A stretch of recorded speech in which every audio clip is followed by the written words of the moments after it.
بسم اللہ الرحمن الرحیم ذالک ومن يعظم شعائر اللہ فإنها من تقوى القلوب۔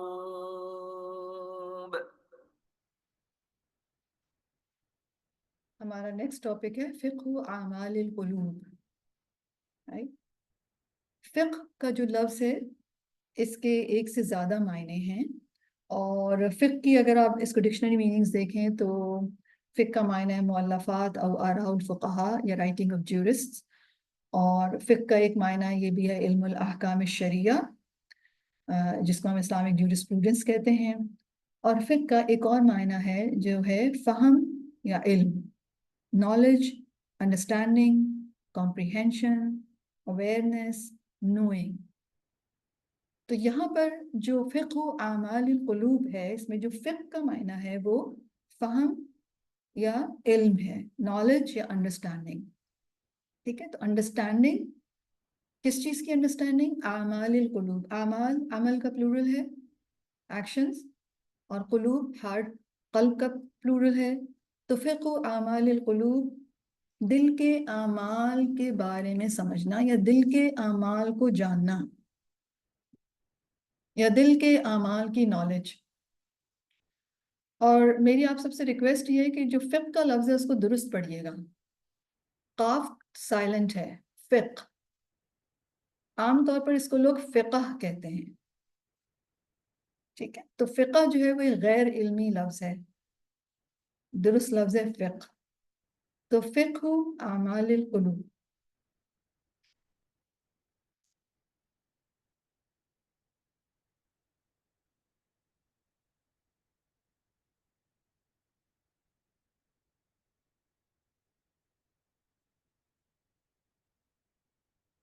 اور یہ ہمارا 8th ٹاپک ہے جو ہم شروع کرنے جا رہے ہیں۔ اب فوڈ کی بات ہو گئی ہے، اب دل کے کچھ اعمال ہوتے ہیں، اور یقیناً یہ بڑی حیرت کی بات ہے کہ دل کا بھی عمل ہوتا ہے۔ اور جیسے کہ ہم دیکھ رہے ہیں کہ ہر ٹاپک کے آغاز میں قرآن مجید کی آیات ہوتی ہیں، یعنی جو ساری بات کی گئی ہے وہ قرآن مجید کی آیات کی روشنی میں ہی کی گئی ہے، ٹھیک ہے۔ اور یہ خاص طور پر عرب اسکالرز کا کتابیں لکھنے کا طریقہ ہے کہ وہ اپنی کوئی بھی بات کرنے سے پہلے وہ قرآن مجید کی آیات لاتے ہیں۔ قال اللہ تعالی، اللہ تعالیٰ فرماتے ہیں ذَلِكَ وَمَن يُعَظِّمْ شَعَائِرَ اللَّهِ فَإِنَّهَا مِن تَقْوَى الْقُلُوبِ، سورۃ الحج کی آیت ہے، آیت 32۔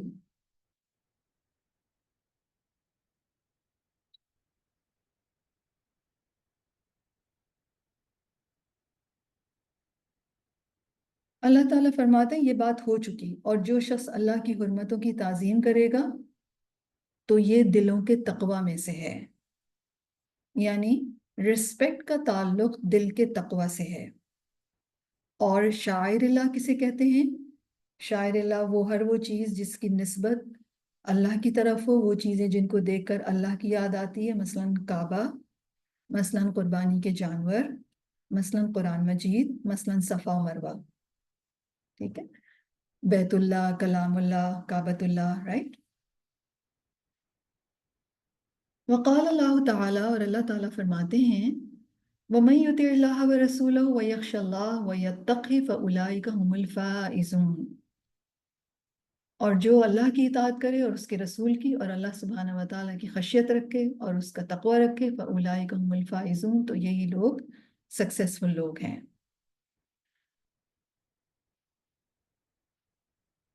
تو اللہ سبحانہ وتعالیٰ کی اطاعت کرنا، رسول صلی اللہ علیہ وسلم کی اطاعت کرنا، دل میں اللہ کی خشیت رکھنا اور تقوی رکھنا، جس کو یہ نصیب ہو گیا تو بیسیکلی وہ کامیاب ہو گیا۔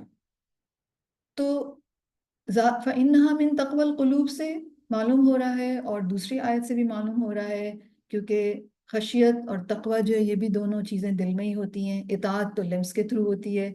تو اس سے ہمیں معلوم یہ ہو رہا ہے کہ دلوں کے اعمال ہوتے ہیں جس طریقے سے لمس کے اعمال ہوتے ہیں، اور سب سے پہلا جو پازیٹیو عمل ہے دل کا وہ تقوی ہے۔ یہی وجہ ہے قرآن مجید میں جو سب سے زیادہ تقاضا کیا گیا ہے جس بات کا، یا جو بات سب سے پہلے کی گئی ہے، وہ تقوی ہے۔ سورۃ البقرہ کی بگننگ میں اللہ سبحانہ و تعالیٰ فرماتے ہیں ذالک الکتاب لا ریب فیہ ھدی للمتقین، متقین کا ذکر سب سے پہلے آیا، ٹھیک ہے؟ تو متقین وہ ہیں جن کا دل میں تقوی ہوتا ہے، اور جو انسان متقی ہوتا ہے پہلی صفت دیکھیے کیا فرمائی گئی اس میں، کہ وہ لوگ جو غیب پر ایمان لاتے ہیں، ٹھیک ہے؟ تو ایمان بھی دل میں ہوتا ہے، تقوی بھی دل میں ہوتا ہے، تو یہ دل کے کام ہے۔ اب وہ ایکسپلین کرتے ہیں کہ الاوامر،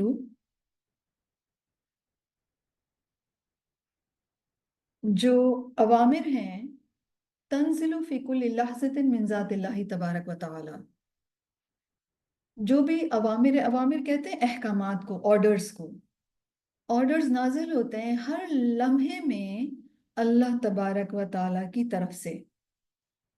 والاعمال تصدر من ذات الانسان، اور اعمال انسان کی ذات سے سرزد ہوتے ہیں۔ تصدر، ٹیک پلیس، اکر، ہیپن، یعنی سمپلی اللہ تعالیٰ بادشاہ ہے تو وہ اپنی بادشاہت میں وہ احکامات دیتا ہے۔ اللہ کا تعالیٰ کا کام ہے حکم دینا، اور بندے کا کام کیا ہے؟ حکم پر عمل کرنا۔ تو اللہ امر دیتے ہیں اور بندہ عمل کرتا ہے۔ فَإِذَا تَطَابَقَتْ الْأَوَامِرُ وَالْأَعْمَالُ، اور جب احکام اور اعمال میں مطابقت ہو جاتی ہے، فَلِهَذَا الْإِنسَانِ السَّعَادَةُ فِي الدُّنْيَا وَالْآخِرَةِ، تو ایسے انسان کے لیے دنیا اور آخرت میں سکسیس ہے، خوش نصیبی ہے۔ تطابقت کیا ہوتی ہے؟ یعنی اس کے اکارڈنگ، احکامات کے اکارڈنگ جب بندے کے اعمال ہو جاتے ہیں تو پھر ایسے انسان کے لیے دنیا اور آخرت کی سعادت ہے۔ وَإِذَا خَالَفَتْ أَعْمَالُ الْإِنسَانِ أَوَامِرَ الرَّبِّ، اور جب انسان کے اعمال رب کے احکامات کے خلاف جاتے ہیں، یعنی اللہ تعالیٰ تو آپ کو پکار رہے ہیں کہ بھئی آؤ نماز پڑھو، نماز کا وقت ہے، لیکن آپ کچھ اور ہی کر رہے ہیں۔ اللہ سبحانہ و تعالیٰ آپ کو ایک حکم دے رہے ہیں اور آپ اس کو برعکس کر رہے ہیں، تو یہ آپ مخالفت کر رہے ہیں نا۔ اور سارے احکامات میں ایسا ہی ہے۔ تو جب کوئی انسان اللہ تعالیٰ اپنے رب کے احکامات کی مخالفت کرتا ہے، شقی ھذا الانسان فی الدنیا والآخرہ، تو ایسا انسان دنیا اور آخرت میں بد نصیب ہو جاتا ہے۔ پھر وہ کہتے ہیں والاعمال التی تصدر من الانسان نوعان، اعمال جو انسان سے صادر ہوتے ہیں وہ دو طرح کے ہیں۔ اعمال القلوب، دلوں کے اعمال، وہ اعمال الجوارح، اور جوارح کہتے ہیں لمس کو، ٹھیک ہے؟ تو ہم انسان دو طرح کے اعمال ہیں ہمارے، ایک ہمارے دل کے اعمال ہیں اور جوارح کے اعمال ہیں، اور ان میں جو پرائرٹی ہے وہ کس کی ہے؟ وہ دل کے اعمال کی ہے، یا مین جو چیز ہے اس میں وہ دل کے اعمال ہیں۔ وَأَعْمَالُ الْقُلُوبِ مِنْ أُصُولِ الْإِيمَانِ وَقَوَائِدِ الدِّينِ، دلوں کے اعمال جو ہیں وہ ایمان کی اصل سے ہیں اور دین کی بنیاد ہیں۔ یعنی دل کے اعمال ایمان کی اس کے اندر بیسس ہے، دین کی بنیاد ہے، دین کی فاؤنڈیشن ہے۔ کیونکہ سمپلی اگر آپ کے اندر ایمان ہی نہیں ہے تو آپ چاہے جتنے چاہے اچھے کام کر لیں، اس کا کوئی فائدہ دنیا میں تو ہو سکتا ہے لیکن آخرت میں اس کا کوئی بدلہ نہیں ملے گا، کوئی فائدہ نہیں ہوگا۔ کیوں؟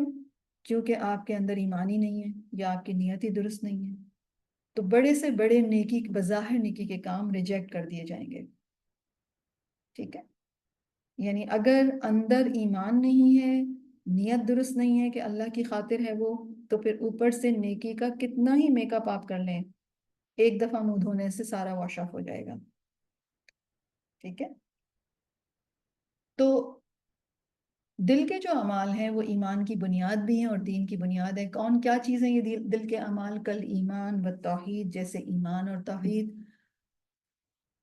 و محبت اللہ و رسولی، اللہ اور اس کے رسول کی محبت، و توکل علی اللہ، اللہ تعالیٰ پر توکل، ٹرسٹ، و اخلاص الدین لہو، اور دین یا عبادت میں اخلاص، والیقین علی ذاتہ و اسمائہ و صفاتہ، اور اللہ کی ذات، اس کے ناموں اور اس کی صفات پر یقین، والخوف منہ، اور اس سے ڈرنا، اس کا خوف رکھنا، والرجاء لہ، اور اس سے امید رکھنا، والخشیت منہ اللہ تعالیٰ کی خشیت رکھنا، اس کے او میں آنا، والخشوع لہ اور اس کے آگے ہمبل ہونا، والتذلل والتضرع بین یدی اور اللہ کے آگے ذلیل ہونا، اس کے آگے گڑ گڑانا، والصبر علی حکمہ اور اس کے فیصلوں پر صبر کرنا، والاستعانۃ بہ اور اس سے مدد مانگنا، وَنَحْوِ ذَلِكَ اور اسی طرح کے دوسرے اعمال. یہ سب دل کے اعمال ہیں، یہ سب دل میں ہوتے ہیں، اور کسی انسان کے دل میں جب یہ سب ہوتے ہیں تو پھر ایسا انسان جو ہے وہ بہت پرسکون ہوتا ہے، اور وہ زندگی میں آنے والے ڈیفرنٹ چیلنجز کو آرام سے ہینڈل کر لیتا ہے. اس لیے اللہ رب العزت نے ہمیں اس بات کی قرآن مجید کے ذریعے سے ہمیں یہ بات سکھائی گئی ہے کہ ہم اپنے دل کے اندر یہ صفات جو ڈیولپ کریں، اور ہم سب اپنے اپنے دلوں کو دیکھیں کہ یہ جو لسٹ ہے ہمارے اندر، ہمارے دل کے اندر یہ کتنی کتنی ہے، اور ان میں سے کسی کو بھی اگر آپ کم پائیں تو اس خاص ایریے میں کام کریں، اس کو اپنے اندر پیدا کریں، کیونکہ ان کے بغیر جو ہے وہ جو جوارح کے اعمال ہیں وہ درست نہیں ہو سکتے. ٹھیک ہے. وہ کہتے ہیں فَهَذِهِ الْأَعْمَالُ جَمِيعُهَا وَاجِبَةٌ عَلَى جَمِيعِ الْخَلْقِ یہ سارے اعمال ساری مخلوق پر واجب ہیں، یعنی سارے انسانوں پر واجب ہیں. وَالنَّاسُ فِيهَا عَلَى 3 درجات كَمَا هُمْ فِي أَعْمَالِ الْأَبْدَانِ عَلَى 3 درجات. اور ایسا ہر انسان کے لیے مسٹ ہے، اور اس حوالے سے لوگوں کی 3 کیٹیگریز ہیں، جیسا کہ وہ بدن یا فزیکل اعمال میں بھی 3 کیٹیگریز میں ہیں، 3 لیولز ہیں. اسی طرح دل کے جو اعمال ہیں اس میں بھی وہ 3 کیٹیگریز میں ہیں. نمبر 1 ظالم لنفسہ، نمبر 2 وہ مقتصد، نمبر 3 وہ سابق بالخیرات بإذن اللہ. کس سورہ میں آئے ہیں یہ تینوں کیٹیگریز؟ کسی کو پتہ ہے کون سی صورت میں یہ تینوں لیولز آئے ہیں؟ ظالم لنفسہ و مقتصد و سابق بالخیرات بإذن اللہ.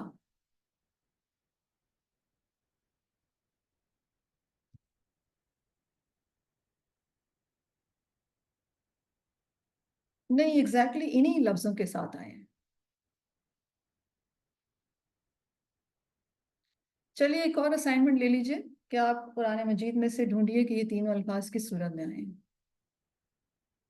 ٹھیک ہے. ظالم لنفسہ و مقتصد و سابق بالخیرات بإذن اللہ. سورہ نور یا سورہ مومنون میں سے تو کسی میں نہیں؟ نہیں، کوئی کنفرم ہے تو بتائیے. ایسے تو پھر گیسنگ نہیں میں کر رہی نا، اگر کسی کو معلوم ہے. جی کلثوم. جی صفیہ آپا، میں آپ یہ کوشچن کا آنسر نہیں دے رہی، بلکہ اوکے. میں یہ پوچھنا چاہ رہی تھی، میرے سے تھوڑا سا مس ہو گیا، مجھے کلیئر بھی نہیں ہوا، اگر آپ یہ مجھے تھوڑا ایکسپلین کر دیں. یہ جہاں پہ ہم جہاں پہ ہم یہ لسٹ پڑھے ہیں خوف اور رجا، تو اس میں ہم نے پڑھا والخشیہ والخشوع، تو خشیہ اور خشوع میں کیا فرق ہوگا؟ اور دوسرا یہ کہ وتذلل وتضرع بین یدی، یہ میرے سے معنی مس ہو گئے، میرے نوٹس انکمپلیٹ رہ جائیں گے، یہ مجھے ذرا پلیز وضاحت کر دیں ان کی پلیز. میں کر دیتی ہوں. ٹھیک ہے. خشیت جو ہے وہ فیئر ہے، جو او نہیں ہوتا ہے، جب کسی کی عظمت دل میں آتی ہے تو آپ او میں آ جاتے ہیں. دیٹ از خشیہ which is different from خوف. ٹھیک ہے. خشیت وہ ڈر ہے جو کسی کی عظمت کی بنا پر پیدا ہوتا ہے، اور یہ کب پیدا ہوتا ہے؟ جب آپ کسی کی عظمت کی نالج رکھتے ہیں، جب آپ اللہ تعالیٰ کی عظمت کا علم رکھتے ہیں تو پھر آپ کے اندر خشیت آتی ہے، آپ او میں آتے ہیں. خشوع جو ہے وہ ہیوملٹی ہے، وہ عاجزی ہے. تذلل بالکل ہی ایکسٹریم لیول آف ہیوملٹی. تضرع گڑ گڑانا، عاجزی اختیار کرنا. ٹھیک ہے. اللہ تعالیٰ کا خوف، والخوف منہ والرجاء لہ، اس سے امید، یہ خوف اور امید، فیئر اینڈ ریوارڈ، رائٹ. ہماری پرسنالٹی ان دو کے درمیانی ہے.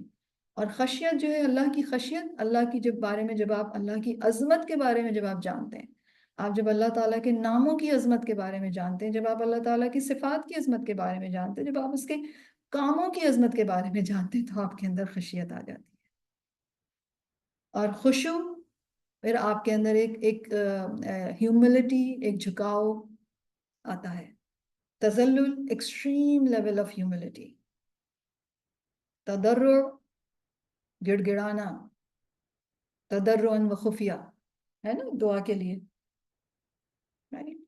تو چلیے آج اس کو ہم یہیں تک رکھتے ہیں. ظالم لنفسہ و مقتصد و سابق بالخیرات، 3 کیٹیگریز تک کے ہم نے کیا ہے. دلوں کے اعمال کے اعتبار سے انسانوں کی 3 کیٹیگریز ہیں، جیسے کہ ان کے فزیکل اعمال کے اعتبار سے 3 کیٹیگریز ہیں، رائٹ. اور آپ کو میں نے کام یہ دیا ہے کہ یہ تینوں الفاظ قرآن مجید کی کس سورہ کے اندر آئے ہیں.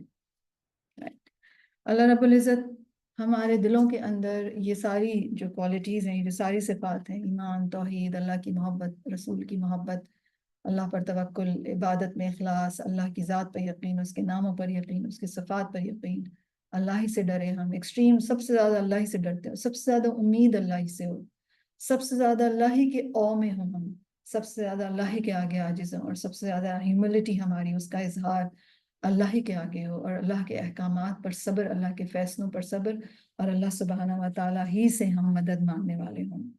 ربنا تقبل منا انك انت السميع العليم وتب علينا انك انت التواب الرحيم. اللهم يا مصرف القلوب صرف قلبي على طاعتك. اللهم يا مقلب القلوب ثبت قلبي على دينك. اللهم حبب الينا الايمان وزينه في قلوبنا وكره الينا الكفر والفسوق والعصيان واجعلنا من الراشدين. رب اغفر لي ولوالدي اللهم اغفر لهما وارحمهما وادخلهما في اعلی جنت الفردوس. یا رب العالمین ہمیں بخش دیجئے اور ہمارے والدین کو بخش دیجئے، انک انت الغفور الرحیم. آمین یا رب العالمین. سبحانک اللہم و بحمدک اشہد ان لا الہ الا انت استغفرک و اتوب الیک. آمین. السلام علیکم ورحمۃ اللہ وبرکاتہ.